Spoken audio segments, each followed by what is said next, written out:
ಉಳಿದವರೆಲ್ಲ ನಿರ್ದೋಷಿಗಳು. ಹೌದು ದೇವರೇ. ಈ ಕೌರವ ಸೇನೆಯಲ್ಲಿ ಕೌರವರ ಸೇನೆಯಲ್ಲಿ ಹಾಗೆ ಹಾ ಅವರು ನಿರ್ದೋಷಿಗಳಿದ್ದಾರೆ.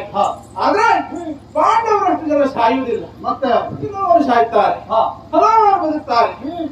ಹಾಗೂ ಕೌರವರು ಹಾಗೆ ಹಲವಾರು ಸಾಯ್ತಾರೆ, ಕೆಲವರು ಬದುಕ್ತಾರೆ. ಓಹೋ, ಆದ್ರೆ ಈ ಬರುವವರಿಗ ಇಡೀ ಕುರುಕ್ಷೇತ್ರವನ್ನ 7 ವರ್ಷದಿಂದ ನಾನು ಗೆಲ್ತೇನೆ.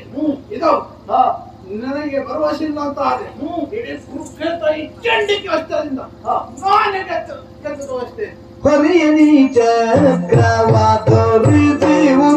ಏಕಯ್ಯ